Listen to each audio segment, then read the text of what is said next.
एक समय की बात है। यमुना पार के गांव में दो महिलाएं रहा करती थीं। एक का नाम था गंगा और दूसरी का नाम माया। गंगा और माया रोज यमुना पार से नाव में बैठकर वृंदावन आती और वहां घूम घूम कर सब्जी बेचा करती। वे सुबह से शाम तक सब्जियां बेचती थीं। जब सारी सब्जियां बिक जाती तब वे यमुना किनारे बैठ जाया करती। वे दोनों अपने घर से रोटी और मक्खन लाती और पेड़ की छांव में बैठकर भोजन करती। फिर नाव में बैठकर यमुना पार अपने घर लौट जाती। गंगा और माया यमुना पार की थीं, लेकिन उन्हें श्री कृष्ण के बारे में जानकारी नहीं थी और भक्ति क्या होती है इसका भी कोई ज्ञान नहीं था। वे सिर्फ सब्जी बेचकर गुजारा करना और अपना पेट भरना जानती थी। एक दिन गंगा और माया सब्जी बेचने वृंदावन आई और उस दिन उनकी सब्जियां जल्दी बिक गईं। माया ने कहा, अरे बहन गंगा, आज तो हमारी सब्जियां और दिनों से काफी जल्दी बिक गईं। गंगा ने भी कहा, हाँ माया, आज तो सच में सब्जियां जल्दी बिक गईं। अब देखो, सामने मंदिर में कथा हो रही है। माया ने पूछा, अरे बहन, यह कथा क्या होती है? गंगा ने उत्तर दिया, मुझे भी नहीं पता कि कथा क्या होती है, पर लोग कहते हैं कि यह कुछ अच्छा होता है। चलो, आज हम भी सुन लेते हैं कि यह क्या है। दोनों मंदिर में कथा सुनने के लिए चली गईं और भक्तों के बीच बैठकर कथा सुनने लगी। वहां गुरुजी प्रेम पूर्वक भगवान की चर्चा कर रहे थे। वे कह रहे थे, जिसने भगवान से प्रेम नहीं किया उसका जीवन व्यर्थ है। जिसका प्रेम श्री कृष्ण के चरणों में नहीं हुआ उसका जीवन बेकार है। भगवान को प्राप्त करना ही इस मनुष्य जीवन का लक्ष्य है। यह मनुष्य जीवन सिर्फ भगवान की प्राप्ति के लिए मिला है, लेकिन इस संसार में सभी लोग पैसा इकट्ठा करने में लगे हैं और यह भूल गए हैं कि इस जगत में आने का उद्देश्य क्या था। जब गुरुजी ने यह बात समझाई तो गंगा और माया बहुत प्रभावित हुईं। वे नदी किनारे जाकर बात करने लगीं। गंगा ने कहा, बहन माया, देखो गुरुजी ने आज क्या कहा है। अगर भगवान श्री कृष्ण के चरणों में प्रेम नहीं हुआ तो यह जीवन व्यर्थ है। माया ने पूछा, तो बहन गंगा, क्या हमारा जीवन बेकार चला जाएगा? गंगा ने उत्तर दिया, हाँ बहन, लगता तो ऐसा ही है। फिर माया ने पूछा, बहन तू बता, क्या तूने कभी श्री कृष्ण को देखा है? गंगा ने कहा, अरे बहन, मैं तो तेरे साथ ही रहती हूँ, भला मैंने कब भगवान को देखा है? माया ने फिर पूछा, तो बहन यह बता कि भगवान कहाँ मिलेंगे? गंगा और माया आपस में चर्चा कर ही रही थीं कि इतने में एक संत वहां से गुजर रहे थे। गंगा ने कहा, देख, ये साधु शायद भगवान के बारे में जानते हैं। वह साधु अपना झोला और सामान यमुना किनारे रखकर स्नान करने लगे। गंगा और माया दोनों यमुना किनारे गईं और चुपके से साधु का झोला उठाकर वहां से आने लगीं। जब उन्होंने झोले को देखा तो उन्हें उसमें एक डब्बा मिला। जैसे ही उन्होंने डब्बा खोला तो उसमें लड्डू गोपाल जी बैठे थे। लड्डू गोपाल को देखकर गंगा बोली, बहन माया, मिल गए भगवान, ये बैठे हैं भगवान। लड्डू गोपाल को देखकर माया रोने लगी। फिर गंगा ने कहा, अरे बहन माया, तू रो क्यों रही है? मिल तो गए भगवान। इसके बाद माया ने कहा, हे भगवान, बाबा जी ने आपको इतने छोटे से डब्बे में बंद करके रखा है। देखो तो सही, भगवान के पैर तक तिरछे हो गए हैं। मुझे तो लगता है कि ये बाबा भगवान को डराते धमकाते हैं। अभी बाबा यहाँ नहीं है, वह स्नान कर रहा है। आप थोड़ी देर के लिए भगवान के पैर सीधा कर लो। माया ने कहा, बहन गंगा, भगवान तो अपने पैर सीधा नहीं कर रहे हैं। मुझे लगता है डब्बे में बंद रहने से उनके पैर अकड़ गए हैं। न जाने इस बाबा ने भगवान को कब से इस डब्बे में बंद कर रखा था। चलो भगवान, अब हम आपके पैर सीधा करते हैं। इसके बाद माया ने अपने भोजन की पोटली से मक्खन निकाला और उससे लड्डू गोपाल की मालिश करने लगी। जब भगवान ने उन दोनों का इतना प्रेम देखा तो वे उनके सरल और सहज भाव से प्रसन्न हो गए और अपने हाथ पैर सीधा कर लिए। माया ने कहा, देख गंगा, भगवान ने अपने हाथ पैर सीधा कर लिए।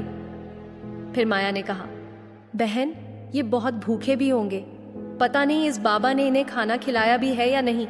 चलो हम इन्हें खाना खिलाते हैं।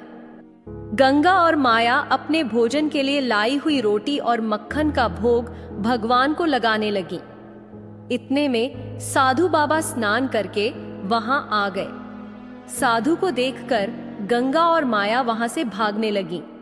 थोड़ी दूर जाकर वे रुक गईं और बोली, अरे बाबा, भगवान को इतना डरा धमकाकर मत रखो। तुमने भगवान को डब्बे में बंद कर रखा था। बेचारे उनके पैर मुड़े हुए थे। हमने उनके पैर सीधा कर दिया है। अब दोबारा उन्हें डब्बे में मत डालना। जब साधु ने लड्डू गोपाल को देखा तो पाया कि उनके दोनों हाथ और पैर सीधे हो गए थे। यह चमत्कार देखकर साधु उन दोनों महिलाओं को रोकने के लिए उनके पीछे दौड़े और बोले, अरे रुक जाओ, भागो मत, मैं तुम्हें कुछ नहीं कहूंगा।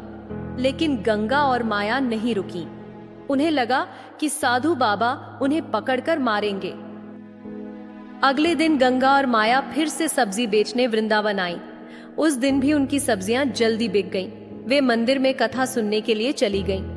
गुरुजी कथा में भगवान के नाम की महिमा समझा रहे थे और कह रहे थे, यही नाम हमें भवसागर से पार करेगा। कथा सुनने के बाद जब वे घर लौट रही थीं, माया बोली, बहन गंगा, तुमने सुना, आज गुरुजी ने कहा कि राधे श्याम का जाप करने से भवसागर पार हो जाएगा। गंगा ने कहा, हाँ बहन, अगर हम राधे श्याम का जाप करें तो यमुना भी तो पार कर सकते हैं। माया बोली, सच में बहन, रोज हमें नाव के लिए 1 रुपया देना पड़ता है। अगर हम राधे श्याम का जाप करें तो नाव का किराया भी बचेगा। इसके बाद गंगा और माया ने गुरुजी की बातों पर विश्वास करके राधे श्याम का जाप शुरू किया और यमुना की ओर बढ़ने लगी। वे जाप करते हुए सचमुच पानी के ऊपर चलने लगी और यमुना पार कर ली। अब तो गंगा और माया का श्री कृष्ण के प्रति प्रेम और विश्वास और भी दृढ़ हो गया और वे कृष्ण भक्ति में लीन हो गईं।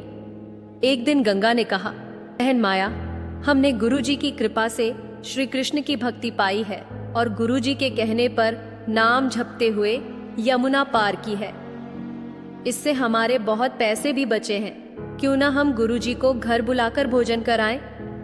माया बोली, ठीक है बहन, तुम जाकर गुरुजी को ले आओ, मैं यहाँ भोजन तैयार करती हूँ। गंगा गुरुजी को लेने मंदिर गई और उनसे बोली, गुरुजी, हम चाहते हैं कि आप हमारे घर पधारें। हम आपको भोजन कराकर कुछ दान दक्षिणा देना चाहते हैं। गुरुजी ने गंगा की बात मान ली और बोले, ठीक है बेटी, मैं तुम्हारे साथ चलने के लिए तैयार हूँ। गंगा गुरुजी को लेकर यमुना तट पर पहुंची। गुरुजी ने देखा कि वहां कोई नाव नहीं थी तो उन्होंने गंगा से पूछा, बेटी, तुम मुझे यमुना पार कैसे ले जाओगी? यहाँ तो कोई नाव भी नहीं दिख रही। गंगा बोली, गुरुजी, आपने ही तो हमें सबसे बड़ी नाव दी है। हम राधे श्याम का जाप करके यमुना पार कर लेते हैं, आपको भी पार करा देंगे। गंगा राधे श्याम का जाप करते हुए पानी पर चलने लगी, लेकिन जब उसने पीछे मुड़कर देखा तो गुरुजी किनारे पर खड़े थे। गंगा ने कहा, गुरुजी आइए, डरिए मत। गुरुजी को लगा कि ये कोई चुड़ैल है जो पानी पर चल रही है। जब गंगा गुरुजी को लेने वापस आई तो गुरुजी डर गए और बोले, मुझे छोड़ दो, मुझे क्यों मारना चाहती हो? गंगा ने उनकी बात का जवाब नहीं दिया और बस राधे श्याम का जाप करती रही। गुरुजी घबराए हुए कह रहे थे, हे भगवान, ये मुझे यमुना में ले जाकर मारेगी।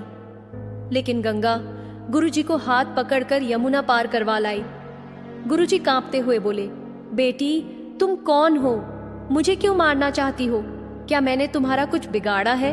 तुम चुड़ैल हो या भूतनी? गंगा बोली, गुरुजी, न मैं चुड़ैल हूं न भूतनी, मैं तो आपकी शिष्या हूं।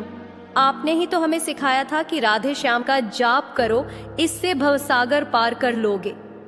गुरुजी बोले, हे भगवान, मैंने कब भूत चुड़ैलों को शिष्य बनाया? गंगा हंसते हुए बोली, गुरुजी, आपने ही कहा था कि नाम जपोगे तो भवसागर पार करोगे। हमें लगा कि यदि भवसागर पार कर सकते हैं तो यमुना भी पार कर सकते हैं। हम रोज राधे श्याम का जाप करके यमुना पार करते हैं। गंगा की बात सुनकर गुरुजी हैरान रह गए। उन्होंने कहा, बेटी, तुमने अपने गुरु और भगवान पर इतना दृढ़ विश्वास रखा कि इसके बल पर तुमने यमुना के पानी पर चलकर उसे पार कर लिया। तुम महान हो और तुम्हारा भगवान के प्रति प्रेम और विश्वास भी महान है।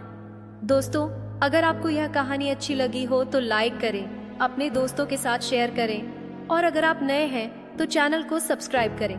धन्यवाद।